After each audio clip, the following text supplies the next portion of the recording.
दोस्तों मेरे साथ हैं नाहर सिंह और ये अभी असिस्टेंट लोको पायलट में चयन हुआ है इनका। कोई स्ट्रगल छोटा नहीं होता है सर। इससे पहले मेरे से पहले कोई आज तक कोई पढ़ा लिखा नहीं था मेरे परिवार में सर। कोई भी नहीं। पहला बंदा हूँ सर पढ़ने वाला, और पहली ही बार में जॉब ले लिया। जब तक मंजिल नहीं मिलती है तब तक मैं पीछा नहीं छोड़ा। दोस्तों मेरे साथ हैं नाहर सिंह और ये अभी असिस्टेंट लोको पायलट में चयन हुआ है इनका। और इस बंदे की सफलता अगर आप सुनेंगे और संघर्ष की कहानी सुनेंगे तो आपको लगेगा कि यार आप क्या ही कर रहे हैं। अभी कोई स्ट्रगल छोटा नहीं होता। माइनिंग से लेकर, खदान में खुदाई से लेकर, डेली मजदूरी से लेकर, घर वालों के पैसे ना देने तक। अगर 6,000 रुपये खर्चा हो रहा है तो 1,500 रुपये घर वाले देते थे और बाकी के पैसे उधारी लेकर, और लाखों का लोन पढ़ाई से पहले, और एक ही जुनून की सिलेक्शन लेना है और ये सारे दलदर दूर करने हैं। तो ये है नाहर सिंह। इनकी कहानी अपने आप में सुनने वाली है। जॉब के साथ पढ़ाई कैसे करना है, ये एक स्टूडेंट मिलने आए जिन्होंने जॉब के साथ ALP फोड़ा है। ना केवल डिपार्टमेंटल, उसके साथ साथ अलग से ALP भी निकाला है। और अभी ये ग्रुप डी में जो पॉइंट्समैन है उसके पद पर थे पहले। और अब इनकी कहानी सुनने की कोशिश करते हैं और जानते हैं कि यार इतना मोटिवेशन कहाँ से आया, कैसे कंटिन्यू पढ़ाई करी, हमसे कैसे मिले और हमारा क्या योगदान है, और किस तरह से अपने घर वालों की ज़िंदगी इन्होंने बदली है। पिछली कितनी ही पीढ़ियाँ ले लीजिए, सभी ने क्या काम किया है। कोई पढ़ा लिखा है सर? इससे पहले मेरे से पहले कोई आज तक कोई पढ़ा लिखा नहीं था मेरे परिवार में सर। कोई भी नहीं है। पहला बंदा हूँ सर पढ़ने वाला, और पहली ही बार में जॉब ले लिया। लेकिन सर बहुत मेहनत के बाद में बहुत प्रयास किया सर। ठोकरें इतनी लगी कि जिसकी कोई याद नहीं। तो ठोकरों की गिनती बताइए, क्या क्या लगी। सर सबसे पहले तो मैं 2018 से पहले मैं एक पत्थर का काम करता था।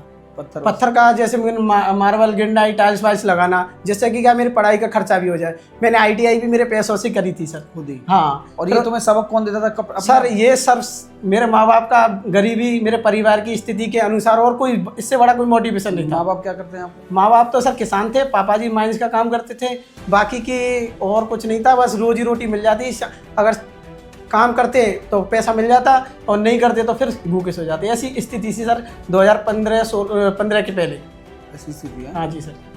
तो तुमने फिर वहाँ से कहाँ से फिर सोचा कि यार मुझे कुछ करना है? फिर सर मेरे एक जुनून आया था, एक भाई था, उसने बोला कि ITI कर लो। 12th के बाद मैंने ITI का फॉर्म भर दिया। उसके बाद में 2017 तक मेरी ITI कंप्लीट हो गई, 17 के एंड तक।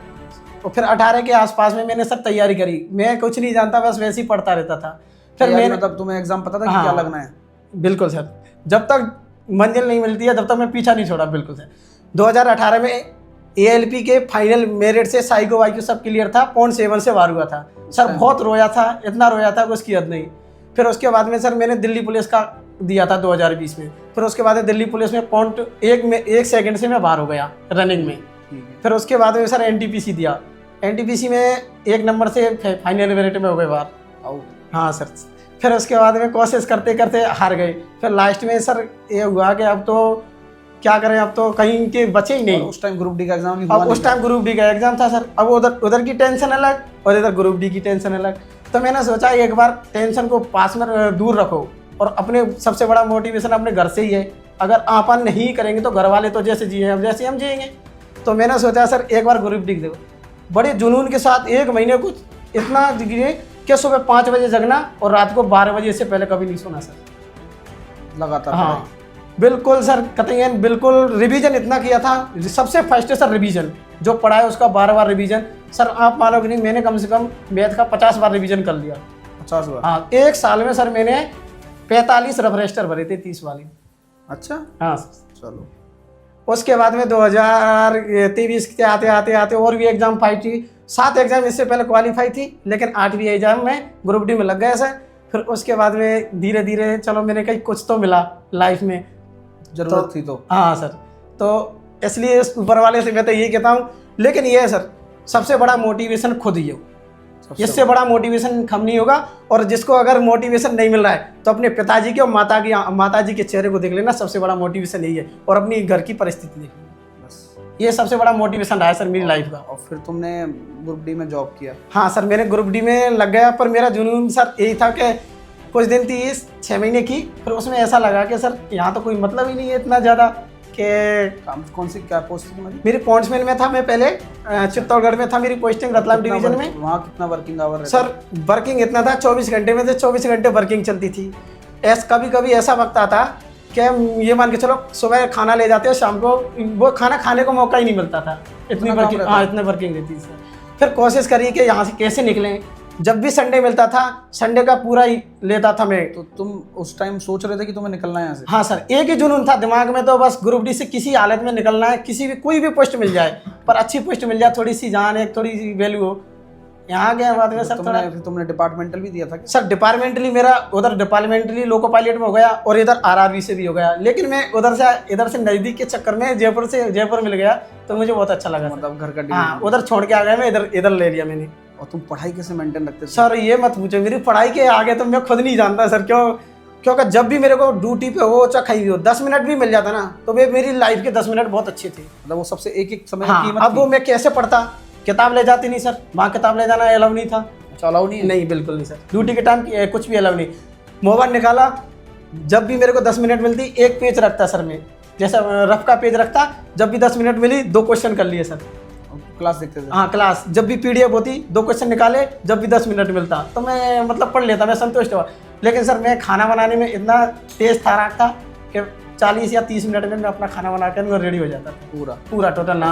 रात को पढ़ाई कर पाते थे? फिर रात को आने के बाद में इतना थक जाते कि खाना खाने की हिम्मत नहीं पड़ती, लेकिन सर जुनून इतना था कि सोचने को मजबूर थे कि निकलना तो है हमको, अब पढ़ के निकले तो सर वो ये 2-3 घंटे निकाल लेता, चाहे परेशान हो, थकान इतनी थी पर फिर भी परेशान, मैं तो पढ़ लेता, बस पूरा पढ़ लेता, दिमाग में एक ही थी बस कि निकलना है। बहुत बढ़िया।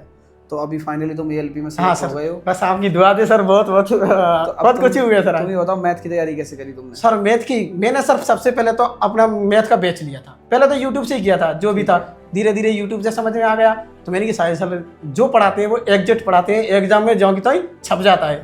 तो मैंने सोचा चलो साहिल सर से फिर कोर्स ले लिया सर। मैंने कोर्स लेने के बाद में पूरा रजिस्टर बना लिए सर, 5 रजिस्टर बने थे मेरे 100 वाले मैथ के, अभी रखे हुए घर पे, क्योंकि अब तो ला नहीं सकता मैं। 5 रजिस्टर बने, अब मैं 5 को कैसे पढ़ता मेरे को समझ में नहीं आती, इतना तो लंबा हो जाता है सर। एक चैप्टर में 90 100 क्वेश्चन होते हैं, अब मैं उनको 100 को भी नोट कर लेता मैं सारे, क्योंकि मेरे को तो पढ़ना था। जब मैंने सोचा मैंने क्या, फिर उसके बाद में कोर्स बढ़िया तरह से हो गया, फिर रिवीजन किया था सर मैंने, बिल्कुल कम से कम 50 बार तो मैथ का रिवीजन किया था उसी नोट से, उन्हीं की नोट, बाकी के कहीं नहीं पढ़ा सर। फिर सारा बढ़िया फोड़ के आ गए बस सर आपका आशीर्वाद मिल गया और आज आपके पास आ गए। सही है, बढ़िया है।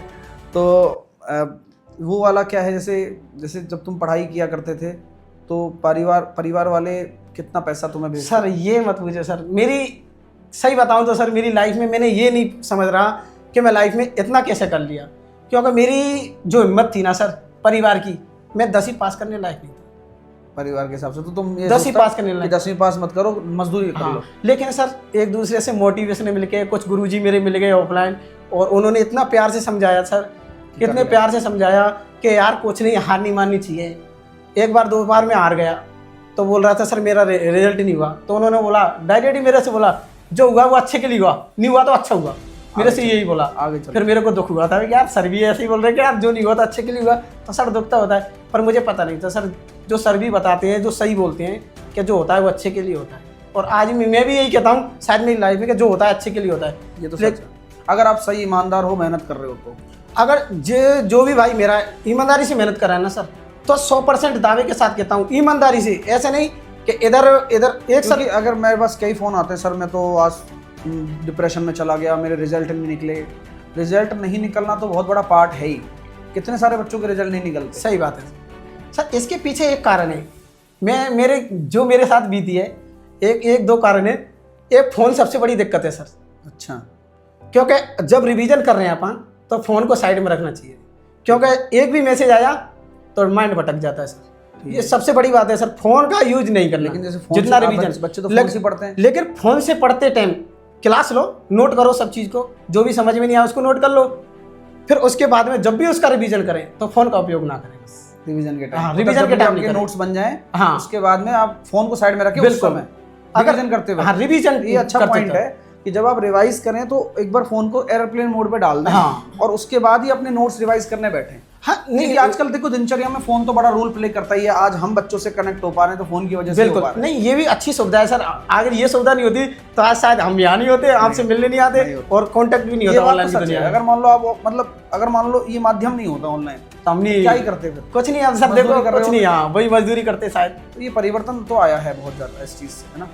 मैं ये कहता हूँ फोन को फ्लाइट मोड में मत डालो, डू नॉट डिस्टर्ब पे डाल दो। 45 मिनट पढ़ लो, 45 मिनट के बाद में 15 मिनट का ब्रेक ले लो। हाँ। क्योंकि ज्यादा पढ़ते हैं तो माइंड भी हो जाता है। हाँ। 15 मिनट अपने फोन को देखो ना, आराम से देखो और जो भी बैठ कॉल जाओ। आए तो 15 मिनट किसी को रिप्लाई करके उन्हें कॉल कर दो। सही बात है, अगर तुम्हें ज्यादा टेंशन है तो। अगर कुछ करना है जिंदगी में बढ़ना है, अगर ये है कि मेरे को नहीं यहाँ टाइम पास ही तो करना है और घर वालों को से बस मुंह, तो कोई मतलब नहीं है सर। इसके बजाय तो अपना धंधा देख ले तो वो बेस्ट है, वही बढ़िया है। क्योंकि टाइम पास करना और कुछ वो मतलब नहीं है लाइफ में। चलो बहुत अच्छी बात है। तो अभी आप फाइनली सेलेक्ट हो गए हो, हाँ, ट्रेनिंग चल रही है अभी तुम्हारी? बिल्कुल सर, अभी मैं उदयपुर से आया था, अभी जोधपुर जा रहा था तो मेरे की रास्ते में आप सर मिल रहे थे, उनसे मिल जाता बस, ये चलो, खुशी का पल था। बहुत बढ़िया लगा आपसे मिलकर। तो भाई नाहर सिंह की कहानी बहुत ही अमेजिंग है और दुख सारे देखे हैं जीवन में तो झेलने की आदत भी आ गई और आज फाइनली अपने मुताबिक बन के बैठा है ALP। अब आगे और भी तरक्की करें, हम तो यही उम्मीद रखते हैं।